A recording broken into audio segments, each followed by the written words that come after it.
Gas के can say वो spray करते हैं। अब उस गैस के कैन में अगर कोई जहरीली गैस होती, अगर सांसदों को नुकसान पहुंचता, राहुल गांधी भी वहां थे, प्रधानमंत्री मोदी भी वहां हो सकते थे, लोकसभा अध्यक्ष भी वहां थे, अगर किसी की जान चली जाती तो इसके लिए जिम्मेदार कौन होता? और ये भाजपा की सरकार इस आलम पर देश को ले आई है कि आज अनएम्प्लॉयमेंट, बेरोजगारी के चलते युवा आतंकवादी बनने लग रहे हैं। ये युवक पहली दफा नहीं आए थे संसद में, ये उससे पहले आ चुके थे, पूरी रेकी करके गए थे। इन्होंने ये देख लिया था कि संसद के सिक्योरिटी सिस्टम में वो जूतों की जांच पड़ताल नहीं करते, तो ये जूतों में कैन लेके आए थे। मैं पूछता हूँ वो रमेश भिदुड़ी तो आज तक निलंबित नहीं हुए, बर्खास्त नहीं हुए। महुआ मोइत्रा जो एक सांसद थी, जिन्होंने अपना आईडी पासवर्ड, अपने पर्सनल एमपी लॉगिन का आईडी पासवर्ड अपने एक मित्र के ऑफिस से शेयर करा था, उन्हें बर्खास्त कर दिया गया। सिक्योरिटी अफसरों को निलंबित कर दिया जाता है। उस सांसद पे क्या कार्रवाई हो रही है? और मजे की बात तो ये देखिए, वो सिक्योरिटी अफसर निलंबित हो गए, 15 विपक्ष के सांसद निलंबित हो गए। ये वही सरकार है जो स्कूल कॉलेज के बच्चों को आतंकवादी बोल के उनके लाइब्रेरियों में घुस के उन पे लाठीचार्ज करती है, टीयर गैस के शेल मारती है, उन पे बम मारती है। ये सरकार ऐसी है कि भारत सरकार के कैबिनेट मंत्री के पास कोई आंकड़े नहीं होते। आंकड़े एक वकील कहां से देख सकता है? कोई सरकारी कागज की जांच पड़ताल कर लेगा, अखबार पढ़ लेगा, न्यूज चैनल देख लेगा, गवर्नमेंट रिपोर्ट पढ़ लेगा।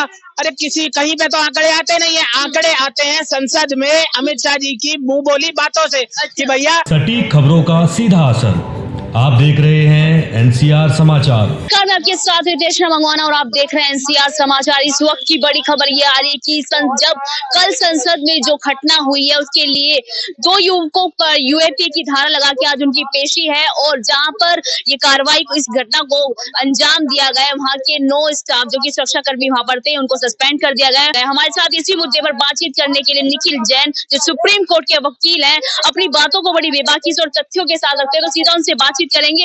विपक्ष पर कार्रवाई हो रही है, हालांकि जो घुसे थे युवक वो बीजेपी के सांसद जो मैसूर से आते हैं, प्रताप सिन्हा, उनका पास लेके घुसे थे। देखिए, सबसे पहले तो इसमें हम क्रोनोलॉजी देखिए। आप क्या होता है, संसद का सत्र चल रहा है, 2 लोग पब्लिक गैलरी में से, विजिटर गैलरी में से कूद के आते हैं, हमारे माननीय सांसदों के बीच में गिरते हैं, टेबल लांघते हैं, गैस के कैन से वो स्प्रे करते हैं। अब उस गैस के कैन में अगर कोई जहरीली गैस होती, अगर संसदों को नुकसान पहुंचता, राहुल गांधी भी वहां थे, प्रधानमंत्री मोदी भी वहां हो सकते थे, लोकसभा अध्यक्ष भी वहां थे, अगर किसी की जान चली जाती तो इसके लिए जिम्मेदार कौन होता? और जब इन युवकों से पूछा गया कि तुम ये क्यों कर रहे हो, तो कह रहे हैं हम अनएम्प्लॉयमेंट बहुत था इसलिए कर रहे हैं। आज तक देश ने आतंकवाद देखा है रिलीजियस रेडिकलिज्म को लेके। कोई कहता है मुझे एक अपना अलग देश बनाना है, कोई कहता है मुझे अपना धर्म बचाना है। इन चीजों के चलते आज तक देश में आतंकवाद की ओर बढ़ रहा था युवा। लेकिन मोदी जी और ये भाजपा की सरकार इस आलम पर देश को ले आई है कि आज अनएम्प्लॉयमेंट, बेरोजगारी के चलते युवा आतंकवादी बनने लग रहे हैं। और एक और बात देखिए, ये युवक पहली दफा नहीं आए थे संसद में, ये उससे पहले आ चुके थे, पूरी रेकी करके गए थे। इन्होंने ये देख लिया था कि संसद के सिक्योरिटी सिस्टम में वो जूतों की जांच पड़ताल नहीं करते, तो ये जूतों में कैन लेके आए थे। मैं पूछता हूं कि अगर आप एक एयरपोर्ट में जाएंगे तो आपका बेल्ट, जूता, घड़ी, वॉलेट सब उतरवा के रखा जाता है। देश की संसद में जो नई संसद अभी बनी है 800 करोड़ रुपए की, 20,000 करोड़ रुपए का सेंट्रल विस्टा प्रोजेक्ट, मोदी महल भी बन रहा है उसमें 500 करोड़ का, उसमें क्या इतना सा सिक्योरिटी सिस्टम नहीं है जो एक डोमेस्टिक एयरपोर्ट पे होता है? ये लोग घुसे, रेकी करी, फिर कैन लेके गए, कैन स्प्रे करा, और उसके बाद आप देखिए जब ये गिरे तो ये वहां पर थे जहां पर ज्यादातर सरकार के सांसद बैठते हैं, और सांसद क्या करते हैं, कूटना शुरू कर देते हैं। आप मर्यादा हर तरफ से देखिए किस तरीके से लांघी जा रही है कि युवक बेरोजगारी को लेकर आतंकवादी बन रहे हैं, और हमारे सांसद जो है वो गली के गुंडों की तरह बिहेव कर रहे हैं। मार्शल को बुलाने की जगह, पुलिस को बुलाने की जगह ये क्या करते हैं, सब कूटना शुरू कर देते हैं। ये है मोदी जी की कूटनीति। उसके बाद आप देखिए क्या होता है, ये घुसे कैसे। दानिश अली जो बसपा के सांसद हैं, उन्होंने जब इन युवकों को पकड़ा और उनके पास सिक्योरिटी पास की इनकी पर्ची देखी तो पता लगता है कि भाजपा के मैसूरू के सांसद प्रताप सिम्हा की परमिशन से ये लोग घुसे थे अंदर। वही दानिश अली जिनको 1-2 महीने पहले भाजपा के सांसद रमेश भिदुड़ी ने इतनी गंदी गालियां दी थी संसद के भवन के अंदर कि मैं सदन के अंदर कि मैं यहाँ पर बोल भी नहीं सकता, वो रमेश भिदुड़ी तो आज तक निलंबित नहीं हुए, बर्खास्त नहीं हुए। महुआ मोइत्रा जो एक सांसद थी, जिन्होंने अपना आईडी पासवर्ड, अपने पर्सनल MP लॉगिन का ID पासवर्ड अपने एक मित्र के ऑफिस से शेयर करा था, उन्हें बर्खास्त कर दिया गया। बर्खास्त, विलंबित नहीं, बर्खास्त, disqualify, remove from the house. उन्हें बर्खास्त करा गया ये कह के कि ये नेशनल सिक्योरिटी का ब्रीच है। कैसे है वो कोई नहीं बता पाया। 100 पन्ने से ऊपर की रिपोर्ट बना दी, नहीं बता पाए। जिसने आरोप लगाया कि मैंने इनके पास ID पासवर्ड में इनका यूज करता था, उन्हें कभी बुलाया नहीं गया। लेकिन ये प्रताप सिम्हा जो ऐसे आतंकवादी तत्वों को अपना सिग्नेचर से घुसने दे रहे हैं, उन पे कौन सी कार्रवाई हो रही है? और विपक्ष के सांसदों ने जब ये मुद्दा उठाया, इस देश के गृह मंत्री अमित शाह जी से बोला कि आप अकाउंटेबल हुई, अपनी जिम्मेदारी दिखाइए, बताइए कि देश की संसद में ऐसा कैसे हो सकता है। अमित शाह जी गायब, क्योंकि अकाउंटेबिलिटी नहीं है। क्या होता है, 8-9, पहले 7 फिर 8 फिर 9 सिक्योरिटी अफसरों को निलंबित कर दिया जाता है। उस सांसद पे क्या कार्रवाई हो रही है? और मजे की बात तो ये देखिए, वो सिक्योरिटी अफसर निलंबित हो गए, 15 विपक्ष के सांसद निलंबित हो गए, कांग्रेस पार्टी के 9 सांसदों को निलंबित करा गया है।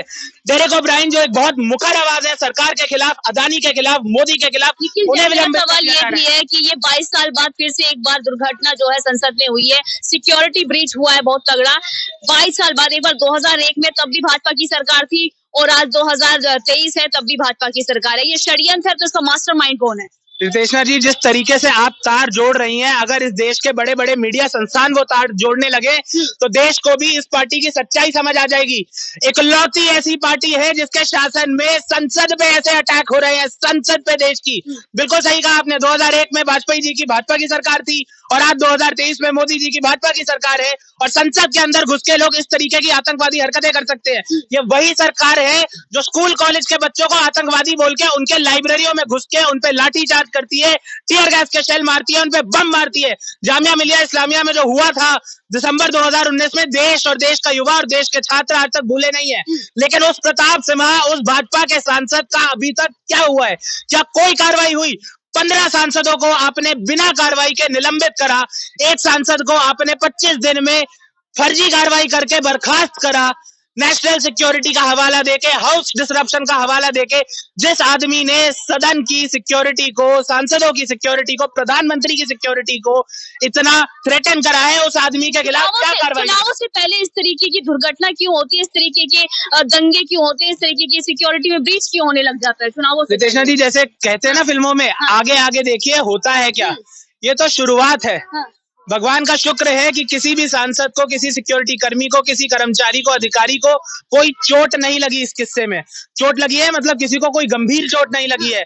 अभी तो हमें आगे देखना पड़ेगा कि जब 2024 में अप्रैल मई में देश के लोकसभा के चुनाव होंगे तो क्या क्या होगा, क्योंकि इस सरकार से जो भी मुद्दों पे आए थे, 2 करोड़ रोजगार देंगे, किसानों की इनकम दुगनी करेंगे, हर किसी के यहाँ पर घर देंगे, हर जल में नल देंगे, ना जल में नल आया है, ना घर मिले हैं, ना रोजगार मिला है। डिमोनेटाइजेशन, GST जैसी कुनीतियों से आगे बढ़ते चले जा रहे हैं। 370 करा, CAA करा, ये करा, वो करा, देश में सिर्फ अराजकता ये फैला रहे हैं। इन्हें पता है कि जनता के सवालों का कोई इनके पास जवाब नहीं है, और जवाब अब यही है कि 2 लोगों को देश के नाम पे भड़काओ, पाकिस्तान के नाम पे भड़काओ। वो पाकिस्तान जिसमें वहां पर लोगों को आटा चीनी खरीदने के पैसे नहीं बचे, आज भी ये पाकिस्तान का हवाला देके कहते हैं अरे पाकिस्तान हमला कर देगा। क्या पाकिस्तान हमला कर देगा? भारत की अर्थव्यवस्था, इकोनॉमी, भारत की फौज, भारत का अंतरराष्ट्रीय स्तर पे जो स्टैंडिंग है, पाकिस्तान आसपास भी नहीं आता। चूहे और बिल्ली का मुकाबला है ये, लेकिन फिर भी उस चूहे को दिखा के इस देश के वासियों को डराया जा रहा है। मेरा सवाल ये भी है निखिल जैन, आप सुप्रीम कोर्ट के वकील हैं, आपके पास तमाम आंकड़े होते हैं कि सत्ता ने कितने रोजगार दिए हैं। 2 करोड़ रोजगार का वादा किया था, क्या वाकई में 2 करोड़ रोजगार जनता को मिल रहे हैं, युवाओं को मिल रहे हैं? ये बड़ा सवाल है, क्योंकि वो यही नारा देके पहुंचे थे संसद में। रितेशना जी, मैं केवल एक वकील हूँ। ये सरकार ऐसी है कि भारत सरकार के कैबिनेट मंत्री के पास कोई आंकड़े नहीं होते। आंकड़े एक वकील कहाँ से देख सकता है? कोई सरकारी कागज की जांच पड़ताल कर लेगा, अखबार पढ़ लेगा, न्यूज चैनल देख लेगा, गवर्नमेंट रिपोर्ट पढ़ लेगा। अरे किसी कहीं पे तो आंकड़े आते नहीं है। आंकड़े आते हैं संसद में अमित शाह जी की मुंह बोली बातों से कि भैया 20,000 वकील इस देश में हर साल निकल रहे हैं, हर वकील कम से कम 2 मुंशी रख रहा होगा, 4 जूनियर रख रहा होगा, 6 इंटर्न रख रहा होगा, तो दे दो, देखिए दे दिया हमने 2 लाख रोजगार। 10 डॉक्टर निकल रहे तो 5 कंपाउंडर रख रहे होंगे, तो दे दिया हमने 50 रोजगार। कोई पकोड़ा तल रहा है तो उसको भी हमने रोजगार मान लिया। सब कुछ ही रोजगार है, आंकड़े नहीं है इस देश में। और आप एक और देखिए सरकार की विफलता, भारत एक गरीब देश है और ये लोग हमें ये बतलाना चाहते हैं कि ये गरीब देश नहीं है, ताकि हम गरीबी पे सवाल उठाना बंद कर दे। भारत के आप और मेरे जैसे लोग कुछ समृद्ध होंगे, हमारे पास गाड़ी और व्यवस्था, इकोनॉमिक रिसोर्सेज होंगे। देश की 90% जनता के पास नहीं है, उनके लिए गरीबी ही सबसे बड़ा सवाल है। पर ये आपको नहीं बोलने देंगे कि देश गरीब है, या आपको नहीं बताने देंगे कि जनता के मुद्दे क्या हैं। ठीक है, मेरा अंतिम सवाल ये है, कोई संसद में कोई भी सांसद अगर हतोहत होता है इस घटना के दौरान, तो कौन इसका जिम्मा लेता? अमित शाह जी को जिम्मा लेना चाहिए, होम सेक्रेटरी को जिम्मा लेना चाहिए, लोकसभा के अध्यक्ष को जिम्मा लेना चाहिए। बट होता क्या, जिम्मेदारी ऐसे ही फिक्स करी जाती है, अकाउंटेबिलिटी ऐसे ही फिक्स करी जाती है, जो अभी हुई है। 15 विपक्ष के सांसदों को निलंबित कर दिया, 8 सिक्योरिटी कर्मचारियों को आपने निलंबित कर दिया, लेकिन जिस सांसद के पास से ये अराजक तत्व घुसे, ये आतंकवादी घुसे, उस पे आपने कोई कार्रवाई नहीं करी है। ठीक है, बहुत बहुत शुक्रिया हमारे साथ बातचीत करने के लिए। निखिल जैन थे, सुप्रीम कोर्ट के वकील, जिन्होंने सीधा आरोप प्रधानमंत्री पर लगाया कि प्रधानमंत्री की ने तमाम निरीक्षण किया था इस नए वाले संसद का, फिर भी इस तरीके की हाईटेक टेक्नोलॉजी में 2 अराजकता युवक कैसे उसमें पहुंचे, एक बड़ा सवाल है। और अपने एमपी यानी कि अपने सांसद पर अभी तक यानी कि प्रताप सिन्हा पर कार्रवाई क्यों नहीं हुई है, क्योंकि तमाम विपक्ष को निलंबित कर दिया गया, 15 सांसद निलंबित हो गए।